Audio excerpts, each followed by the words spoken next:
Welcome everyone to the fourth episode of PodChat. Today we have Professor Felix Bast with us. Professor Felix is a professor of molecular systematics at Central University of Punjab, Bathinda. He completed his MSc from the University of Madras and PhD from Japan as an MEXT scholar. His team has discovered 3 new species of marine microalgae and recently a plant species in Andaman. Professor Felix served as an invited in-residence intern at the Rashtrapati Bhavan in 2015. He is a well-known science communicator and YouTuber. His talks have been featured in numerous media including All India Radio, Rajya Sabha TV and TEDx. He also founded India's first young academy open to all fields of knowledge, the YAI.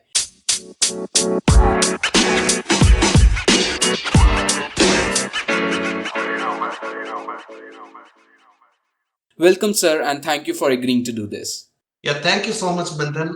It's my privilege to be spending this some time with you, speaking on your this new initiative, the podcast series too. Yes, thank you for having me. And, sir, you recently became a professor. Congratulations. Yeah, thanks a lot. Yes, I just joined yesterday. It was my first day. Thanks for that.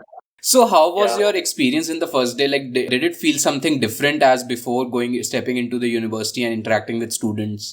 Yeah, it's a huge privilege. You see that within 10 years, a faculty becoming professor, I feel really honored to have been selected in this direct recruitment, for which I would really like to express my deep gratitude to the team leaders. Of course, my vice chancellor, Professor Rakhavendra Tiwari sir, and all the previous vice chancellors too. So last vice chancellor was Professor Kohli. Under his tenure, I got the associate professor. Again, that was a direct recruitment, not promotion. So had it been promotion, it takes a really long time, but something like 15 years, for becoming a professor as per the caste. So I saved a lot of time, and for which I'm really grateful to everybody who supported me, especially Professor Tiwari sir. And so it's a big privilege, and I can see that a lot more responsibilities on my shoulder, and I will do my best to bring justice to this selection. And yeah, a long time is ahead of me, 24 years more in service. So I really hope to bring some positive change to society. Yeah, that is my what I would like to do. Yes. That's great. And so, can you shed some light on the process? What was the process of recruiting, like being selected as the professor? And was there any interview? What were the panel members, if you can share? Oh yeah, so it is actually a long process. You see, there is the application itself is really long. You really have to write all the accomplishment that you did, all the papers, all the projects, and how many PhDs that you guided. Of course, you need to have guided a few PhD scholars to become a professor. And after applying, they will shortlist, and there were around, I think, 20 candidates. They interviewed in person, and I would need to present what exactly my achievements are and what my visions are, in which direction I would like to gear this university. So those are some of the questions which I faced in the interview. And yeah, it was a national level recruitment, and it's a direct recruitment, you see. So it's a fresh application. I had to resign my earlier job as associate professor in order to join this new role. So it is not really, the promotion. So had it been promotion, it is still the same cadre. So it's a fresh recruitment. So yeah, that is how it works. Yeah. That's great.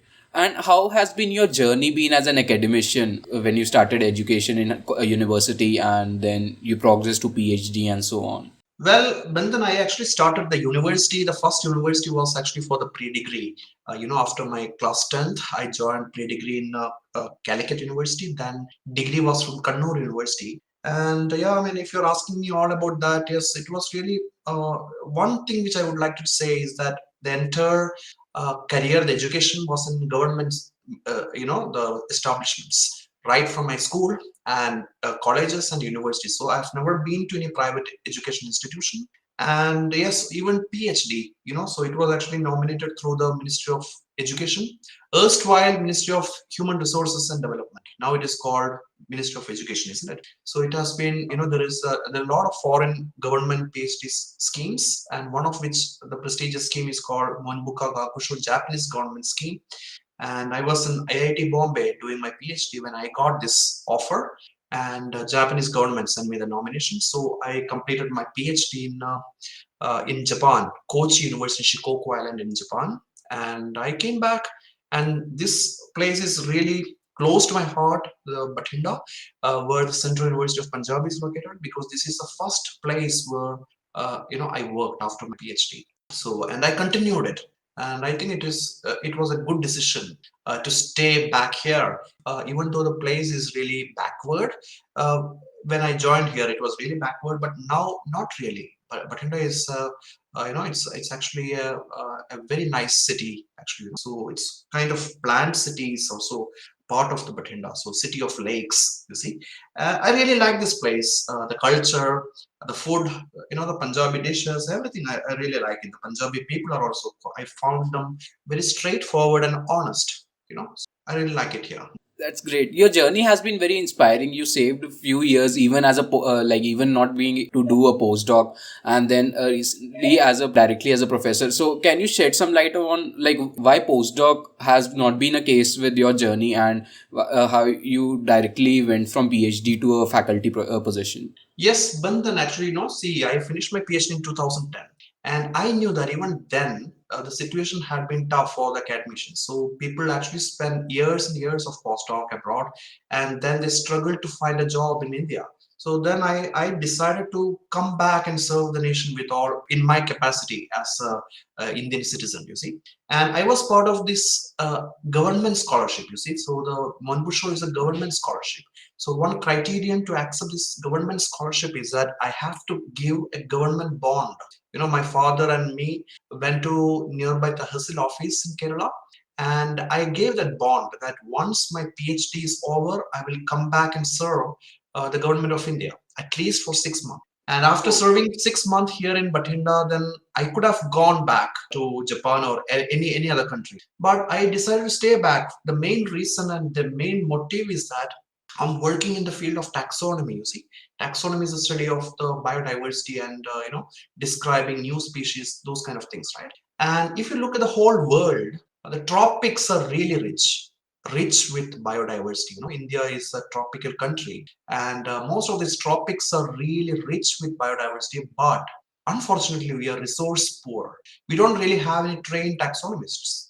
Like in Japan or Western Europe or US or Canada or New Zealand, Australia. So those are really rich countries. They have a lot of resources. They have very good trained taxonomists. But in India, we don't have it. Then immediately it became apparent to me that staying back home is the best decision I can ever make, because most of the biodiversity of India remain uncharacterized.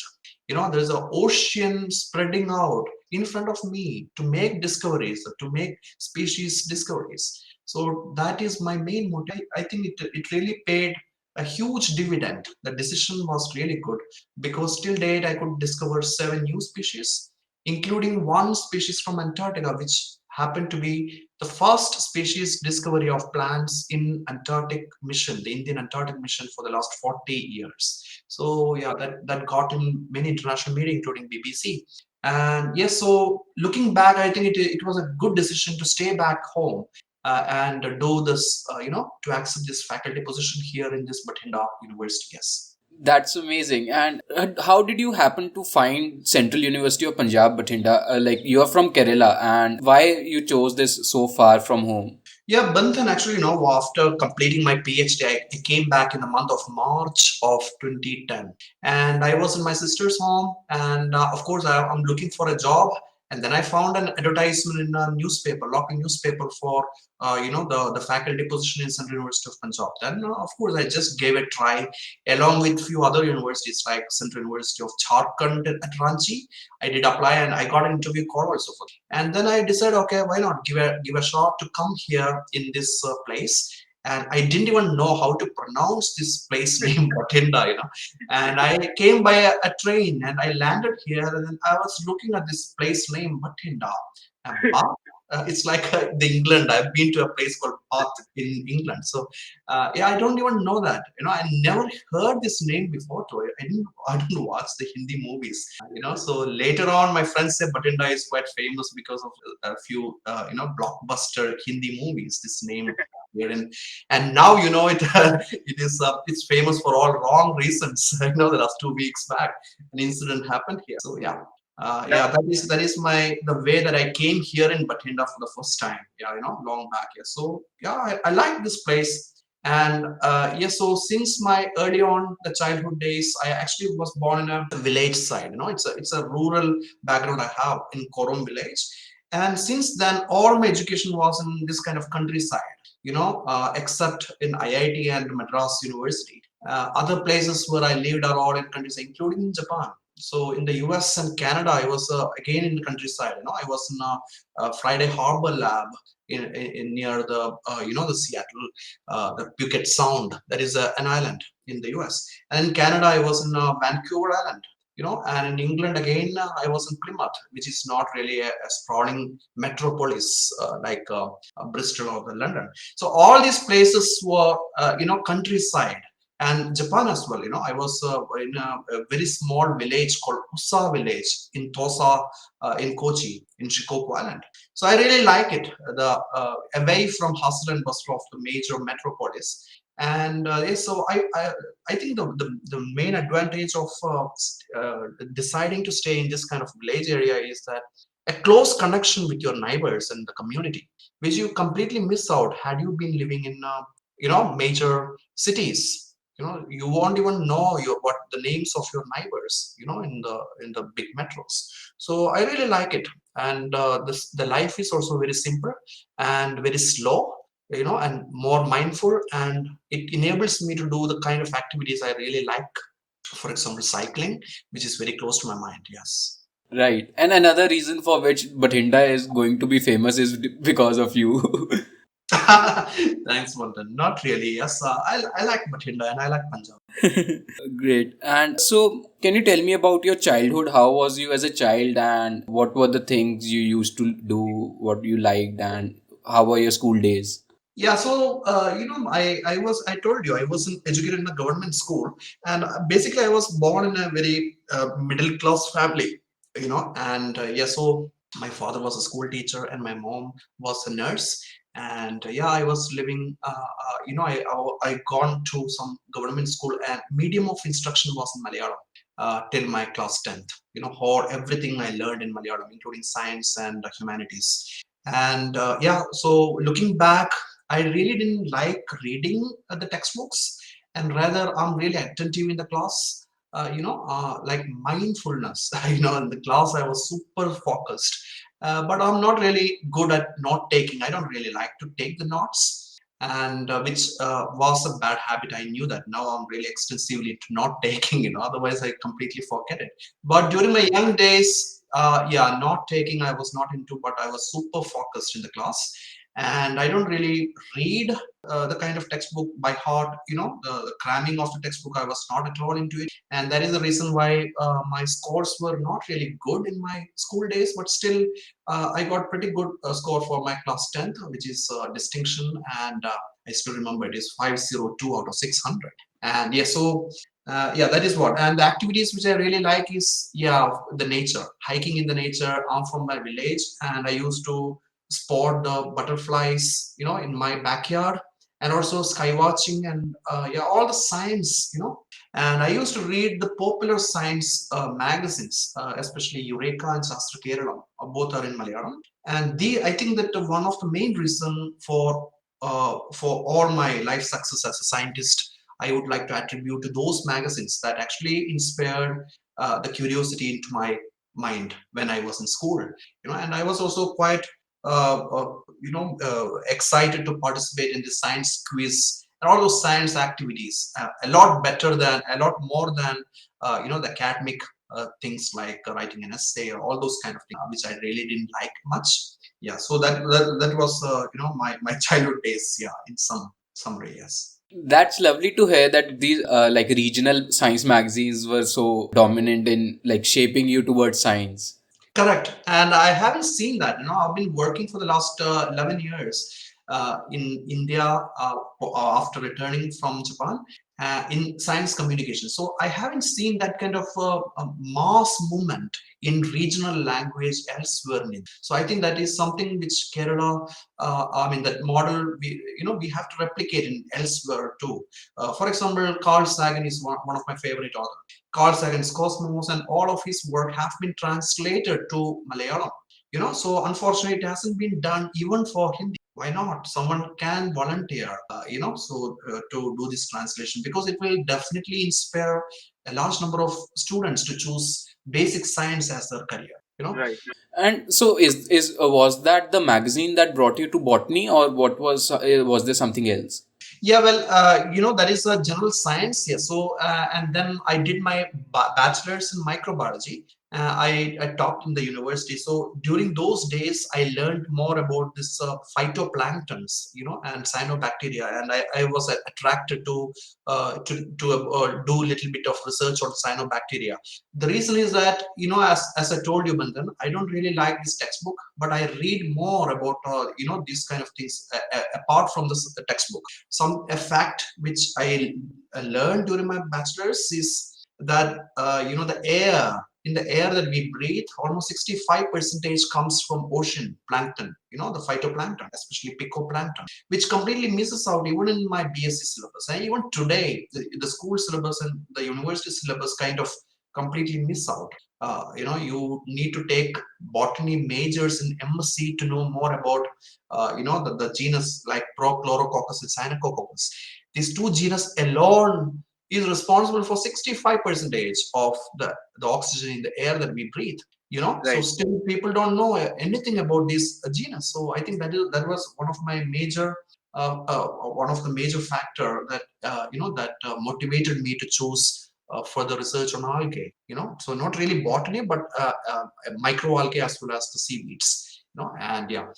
And And do after that, actually, I did my master's in biotechnology in University of Madras, and I took a summer internship. Again, it was a prestigious summer internship at NCBS, Bangalore, where I worked on Dunaliella salina, which is a microalgae, and membrane biophysics of it with the Professor Matthew K. Matthew. And after that, again, after my master's, I applied for another summer internship, which is yet again prestigious internship by Indian Academy of Sciences.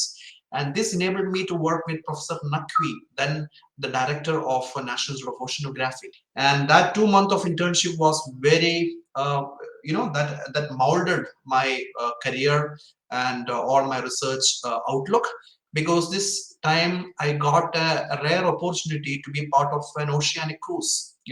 So we went to Chennai, and then it was a Russian ship called Academic Sidorenko. oh, And in that ship, we left the port of Chennai and we went to down south. We crossed the equator. We went to the south to 12 degree, and then we kind of, we crisscrossed the Indian, this Indian peninsula, then disembarked in the port of Vasco in Goa. So that was a unique experience, and this enabled me to work with the picoplankton. So uh, that moment onwards, I decided to work on algae. And then I was in IIT Bombay in chemical engineering department for the PhD with Professor Shankar. I worked on algae-based desalination. I attempted on that project, and soon after that, I got this privileged fellowship offer from the ministry. I accepted it, and my PhD was again on algal taxonomy using DNA barcoding. Yes.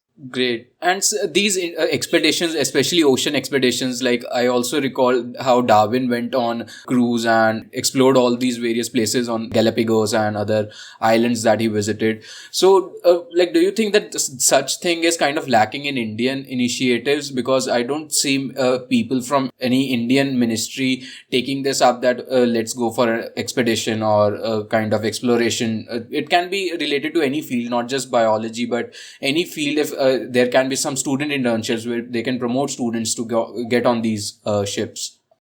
Yes, Bandhan. There are actually schemes by Indian government. For example, recently, not recently, it has been 5 years. Went to Antarctica. So it is part of the Ministry of Earth Sciences expedition. They have annual expedition to Antarctica, and people don't know much about this kind of expeditions. That is why I really love to talk on Antarctica and Antarctic mission. And yes, so even students can apply to be part of this Indian Antarctic mission. So it is not right to say that expedition are not at all supported by the government. Yes, the schemes exist, but awareness is kind of missing. When I was in Antarctica, I met a few scientists who have been there 15 times, even 20 times. One of the colleague went there 20 times. And what are they actually doing? They go there, they do some work, and they publish in arcane journals, and that's it. They don't really communicate what is happening in Antarctica, and that was the motivation for me to write a book, a popular science book on voyage to Antarctica, published again by Indian government press. Vigan Prasar of DST published that book.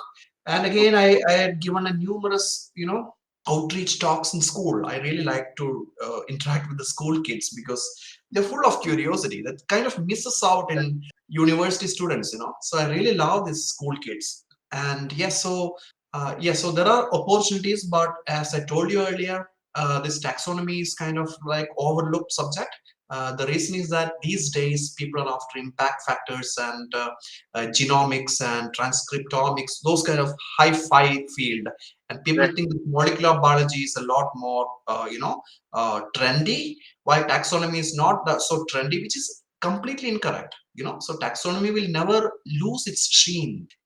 So that is why expeditions are really, really interesting. And yeah, one should go on expedition if they have this passion for finding these new lands. So all my works are on exploratory work, either to Antarctica or to Sundarbans, or to Right. Himalayas, Himalayan glaciers. All these extreme habitat and less explored habitat is my choice and my preference for doing this. So in German, there is a term called wanderlust. So it's exactly that wanderlust, that that subconscious passion to see those lands which haven't been explored yet. So I think that is really have this natural talent or this wanderlust, and that is the reason why I really love to do the cycling. Rather than going by air or by car or whatever. The reason is that it enables me to spot on something which is completely overlooked. So like a mushroom or a small beetle. Yeah, it is very slow. I really like the slow life. Right. And speaking of cycling, so have you gone towards any sporting events regarding the same, or any maybe marathons or something like that? Yeah, not really. I don't take the cycling as a sporting, which is more like, yeah, I take the cycling as an exercise. Also, I don't really take it in, because I don't know, I don't think that it's that worth, because I have seen that many people buy a cycle over the last this pandemic, and they Right. simply cycle for like a few kilometers and then call it as an exercise, which is completely nonsense, I would say. Cycle for me is it's a transport, it's a mean to transport, and a bike to work.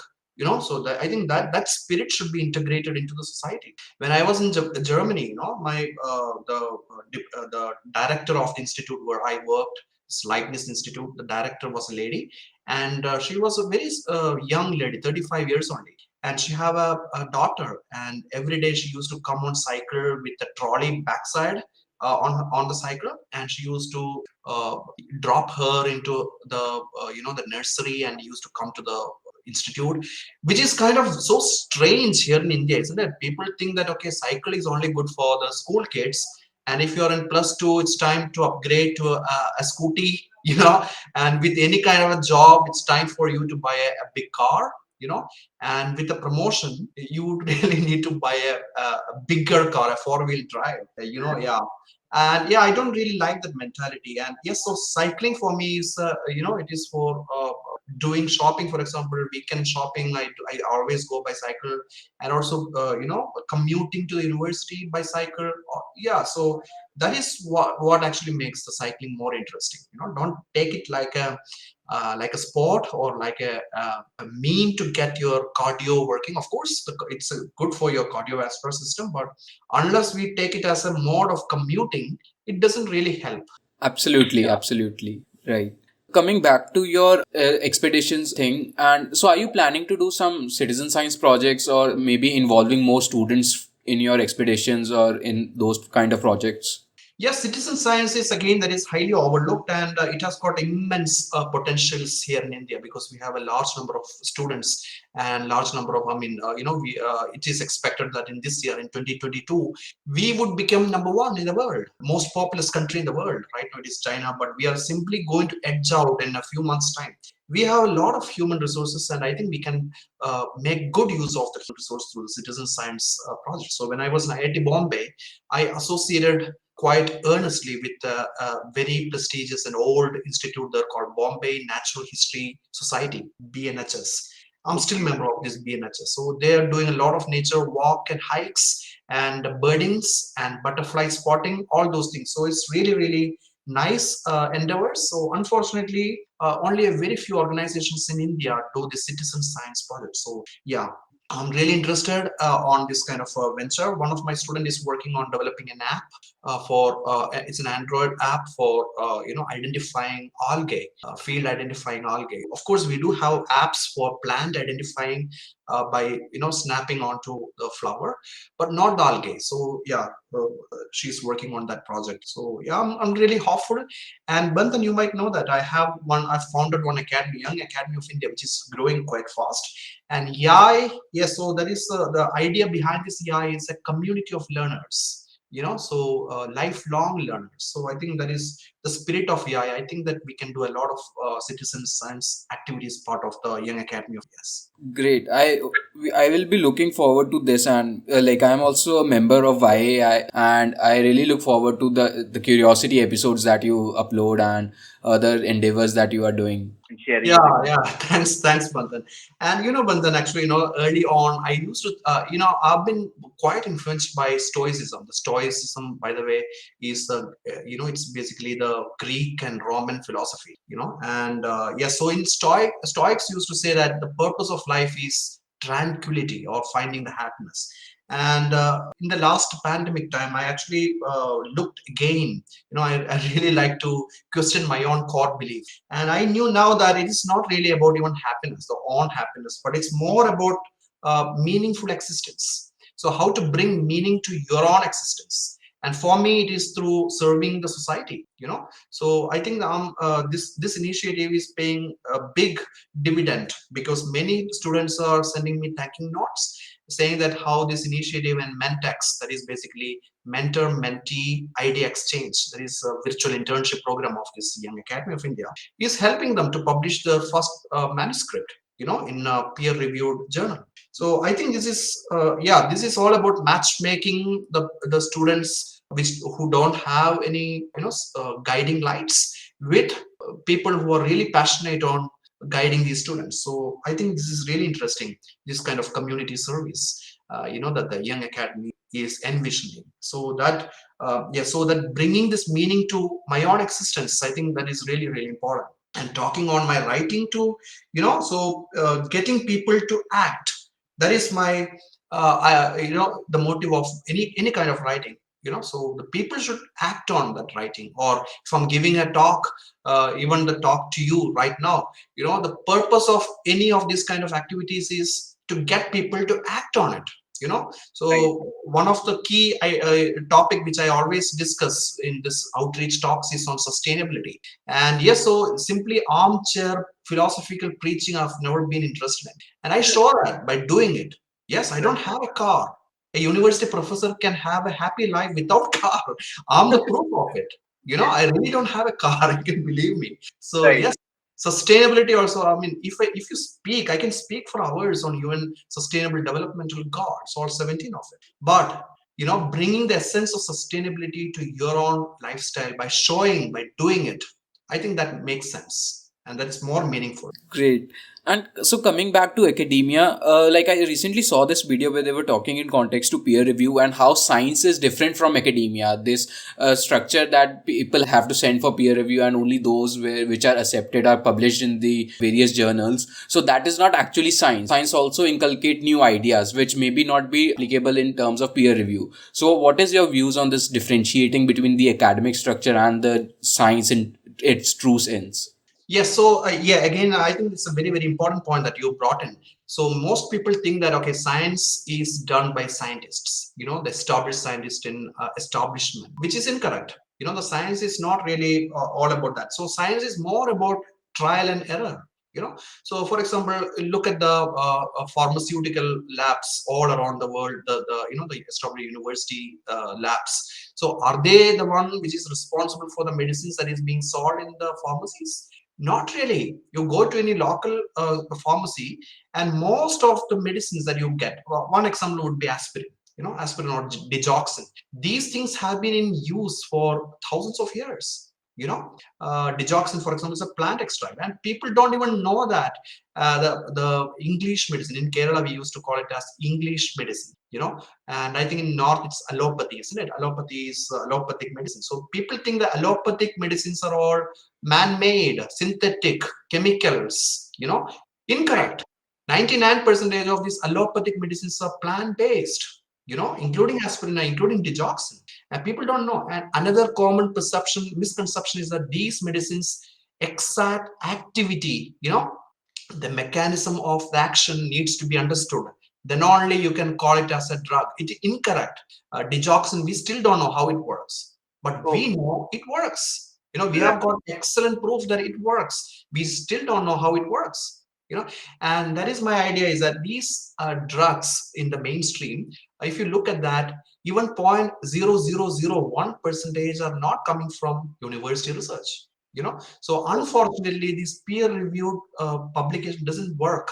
But that doesn't mean that these peer-reviewed publications are trash. No, not at all. So peer reviewing it's one of the quality control mechanism, because anybody can publish if you don't trust on the peer review.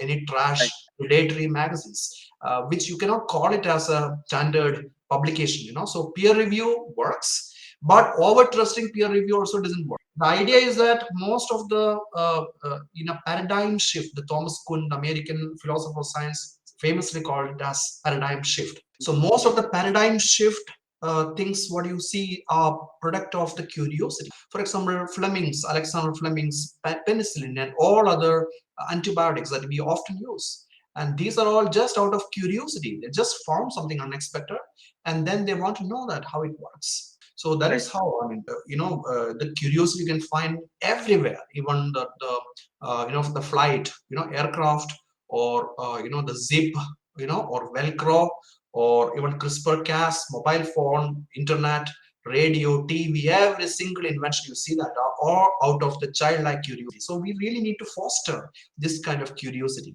And talking about this academia, what the field that academia need improvement, I think that one major area that we need the improvement is about the gender. So in academia, especially in the leadership roles, so the females are not at all coming. So we Right. really need to bring more gender equity and equality in especially in the science leadership. Second one is about this publication that you rightly pointed out, the peer-reviewed publication. We really need to get away from publish or perish system. Right. Right. People are just looking at the impact factor and H index to actually to call a scientist substantial or insubstantial, which is a very bad practice. There is a very famous declaration called DORA, DORA. That is the Declaration on Research Assessment, also known as San Francisco Declaration, that made it clear that many academies are signatories, including National Science Foundation of the U.S. and our own academy, Indian Academy of Science and INSA. All these are signatories. And that declaration says that impact factors and citations will not be a criterion on recruitment of faculties and scientists in anywhere in the country. But That's right. unfortunately, we don't really follow that DORA. We still follow the cumulative impact factor and H index. I think that we really need to get away from this system because this doesn't make any sense in certain field. For example, the field where I work on, taxonomy, impact factors or H index doesn't work. So as in mathematics and paleontology, it doesn't make any sense on those kind of fields where specialists are very less. True, you know true, right. How much support is there in India to basic sciences field, speaking about taxonomy and the field that you're working on? Yes, so again, that is the same. The publish or perish mentality is, I think that is the idea that we really need to get away from, because the funds are also very less in the field of taxonomy. We really need to find more funds in taxonomy. The reason is that unless you actually show that how this work, the potential work, would benefit the humanity, the funders are not ready to spend the money on. So like if you're saying that, okay, the plant the extract will be used for anti-cancer drug testing, then the funders will be very happy to give you money, and you might actually get some result. By the way, any plant extract you can see some kind of activity, and it's easy to publish that in a peer-reviewed paper too. But the significance of it is all on the clinical trial. So you can actually show some activity on the cell lines, basically animal tissue culturism, and the cell lines you can see some activity. But when it comes to the clinical trials, it doesn't work. So that is why most of this work are doesn't have any impact. So that is the reason why the fields like taxonomy or paleontology, or even Right. astronomy are kind of highly lagging in the country unless we actually put more effort onto it. And by the way, if you look back in time, the classical times of India, the period of Aryabhatta and Bhaskara, so we are really good at basic sciences like astronomy.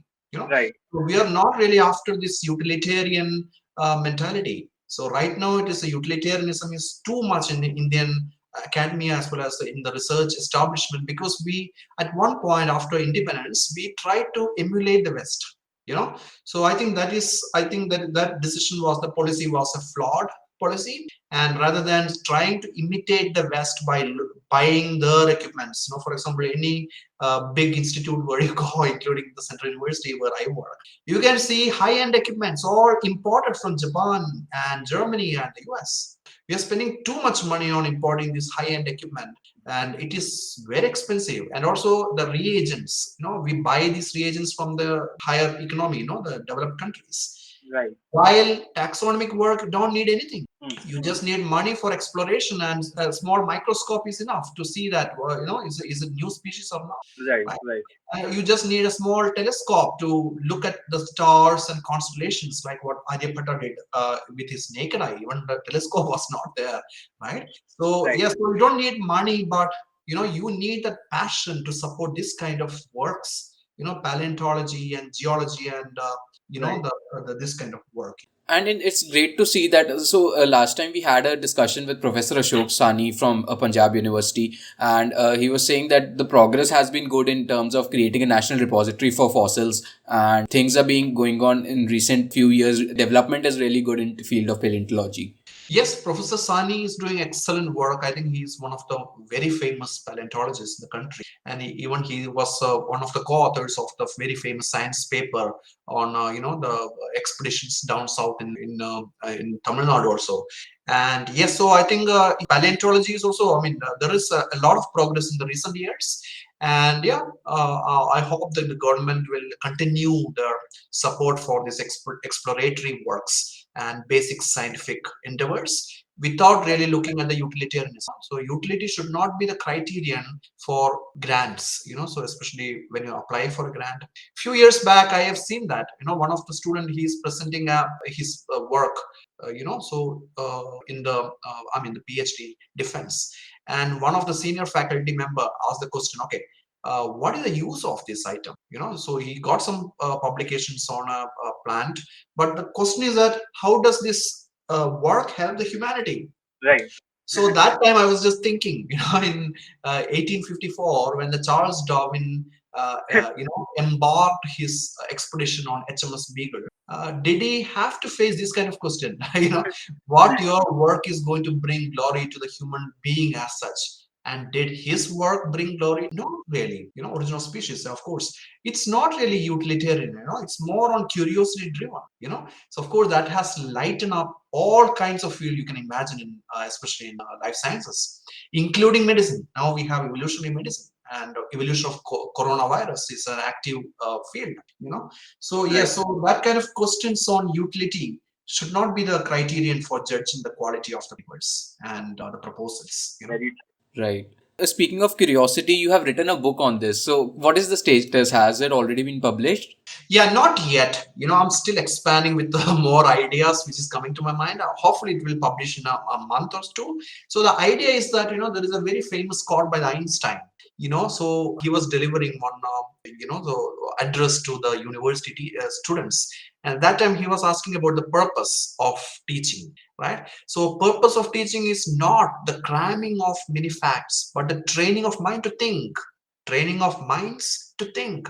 So I think that's really important. Instead of simply, people are actually here in India or anywhere in the world, people enroll themselves for a degree like MSc or MTech or whatever, BSc, looking ultimately for a degree, degree certificate in their hand to get a job.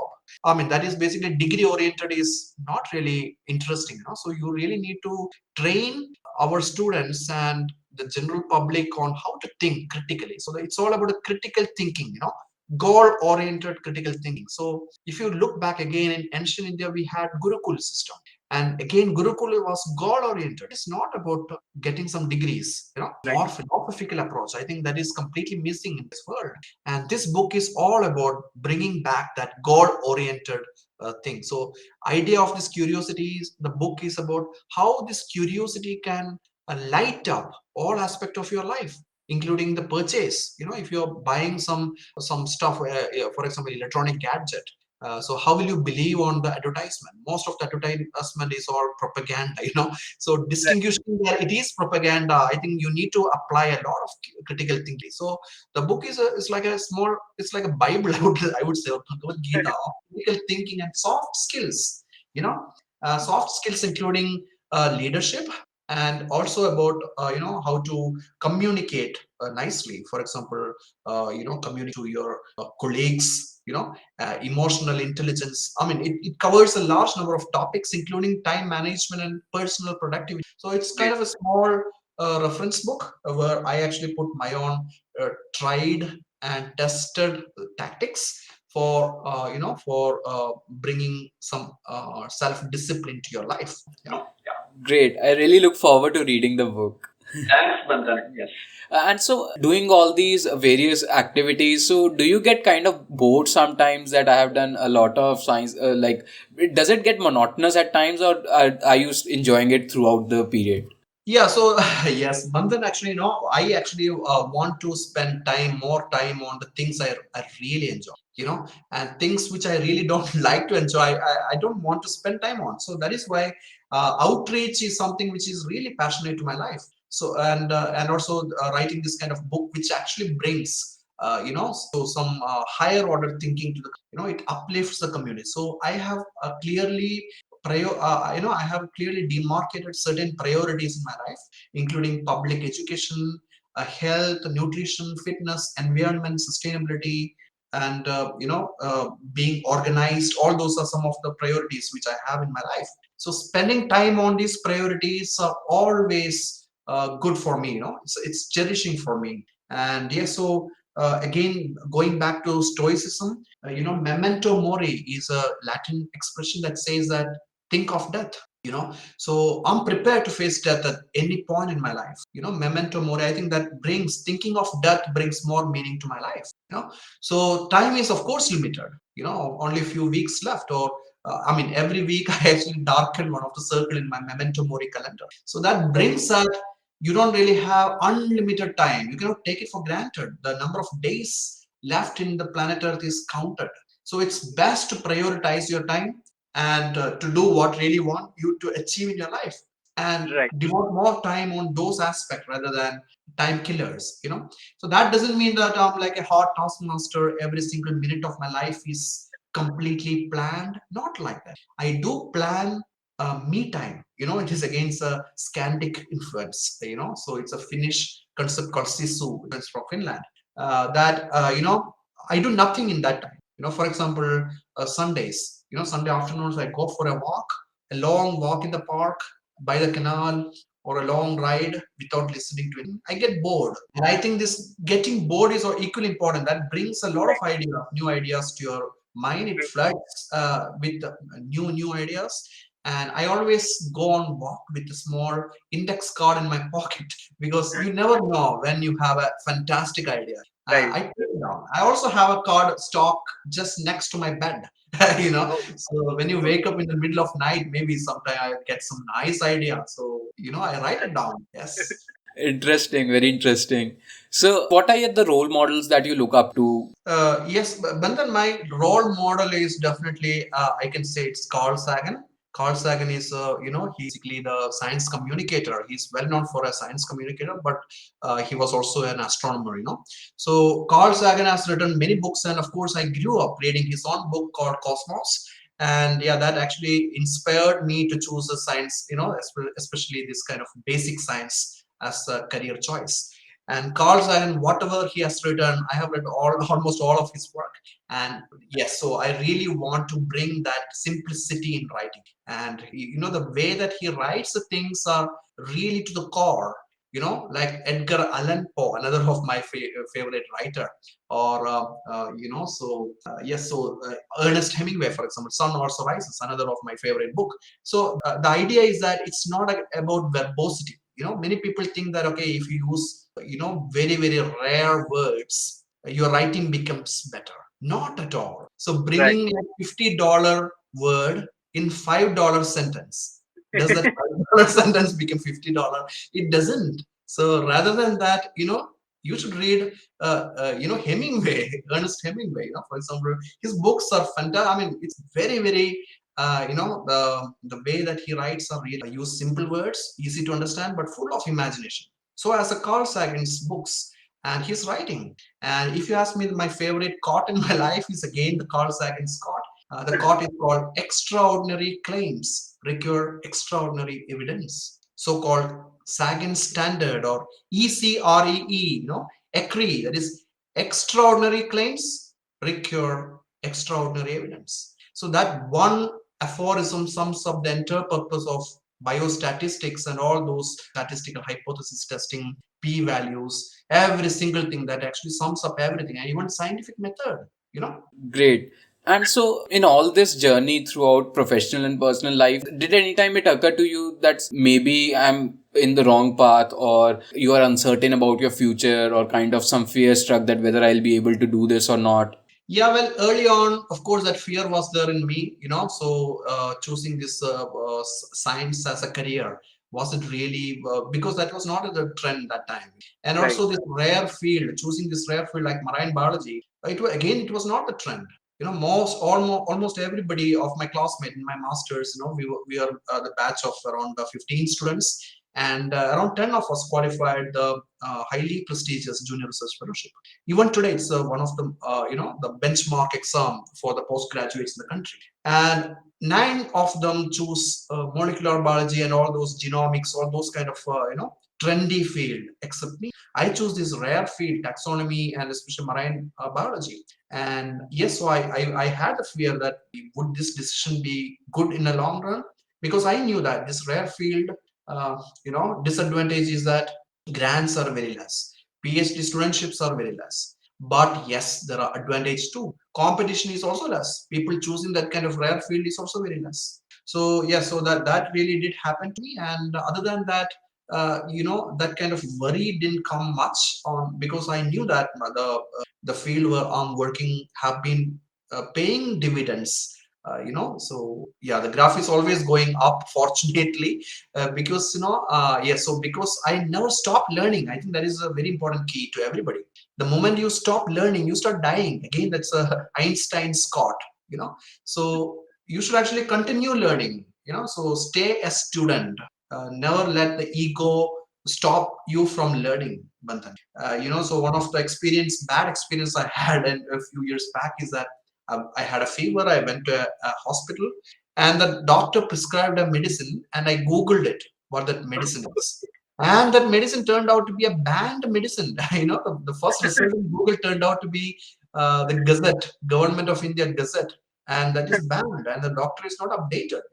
So Oh, yes, so it's very risky. So yeah, so if you think that an MBBS or an MD makes you like a know-all, you're wrong.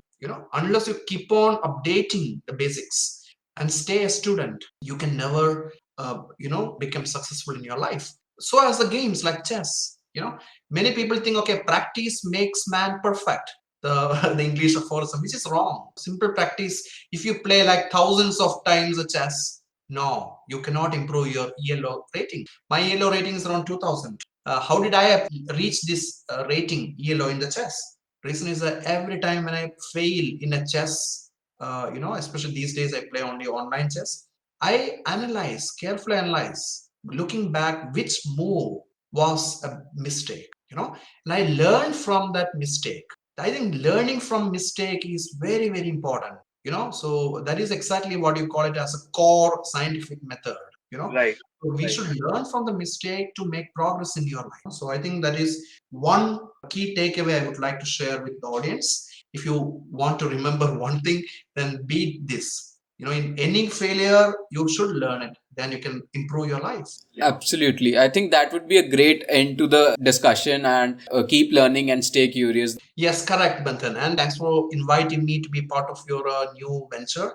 And my best wishes for your all these new activities that you are actually envisioning. And I would also like to share your audience that I have a YouTube channel. You can search my name, Felix Bast, and I have a Curiosity, which is monthly science show. You can actually tune into it. And I do share opportunities for students, including the fellowship opportunities and grant opportunities for the young scientists in my channel. And do search me in Twitter, Felix Bast, and also in the Facebook we have a group, a Curiosity group. You can search as Young Academy of India and be part of our group. It's a community of learners, lifelong learners. You're welcome to be part of this community. Great. And I'll drop all the links of all the social media channels in the video description. Hope you loved the episode. Subscribe to our show and see you next Saturday.